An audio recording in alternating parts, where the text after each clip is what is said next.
PMA Sargodha के सदर doctor Sikandar Hayat बड़ाए, general secretary doctor Fawad Hussain और प्राइवेट हस्पताल एसोसिएशन सरगोधा के सदर doctor Ghulam Hussain Faizi, general secretary doctor Mohammad Asif Chaudhry ने किर्गिस्तान में पाकिस्तानी तलबा पर मकामी गुंडों के हमलों की शदीद अल्फाज में मजम्मत की है।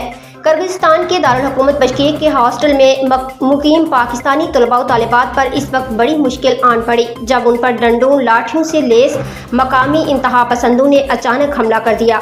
वाक़े में शाम के वक्त तकरीबन 300 से ज़ायद मकामी तलबा ने गैर मुल्की तलबा के हॉस्टल पर धावा बोल दिया, जिसके नतीजे में 29 से ज़ायद तलबा शदीद ज़ख्मी हालत में अस्पताल पहुँचाए गए।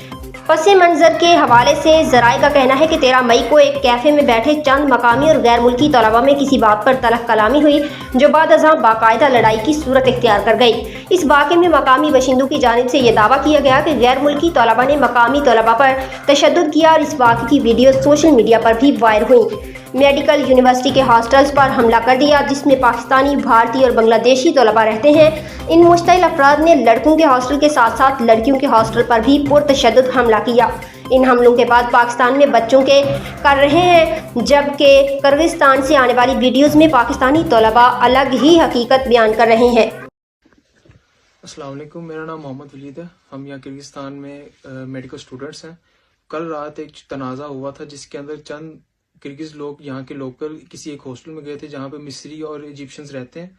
उनके साथ उनकी लड़ाई हुई थी, जिसकी वजह से आज तमाम किर्गिस्तान के लोग हजूम के अंदर हमारे हॉस्टल्स, हमारी रहायशगाहों पे आकर हम पर तशद्दुद कर रहे हैं। अभी तक हमें जितना पता चला है कि 6 बच्चों को कत्ल कर दिया गया और मुतअद्दिद ज़ख्मी कर दिए गए, जिनमें लड़कियां भी शामिल हैं। हमारी यहाँ पे पुलिस ने कोई मदद नहीं की, आर्मी वगैरह से कोई मदद नहीं आई, हमारे यहाँ अथॉरिटीज़ ने हमारी कोई मदद नहीं की। तो हम अपनी रिहाइशगाहों पे अभी छुप कर बैठे हुए हैं। बाहर भी तनाज़ात हो रहे हैं और हमारी सिर्फ पाकिस्तान एम्बेसी से इतनी अपील है कि हमें कम से कम यहाँ से निकाला जाए, हमारे लिए प्लेन्स का इंतज़ाम किया जाए और यहाँ से हमारी रिहाइशगाहों से हमें इवैक्यूएट करके हमें कम से कम एयरपोर्ट तक सिक्योरिटी के साथ लेके जाया जाए।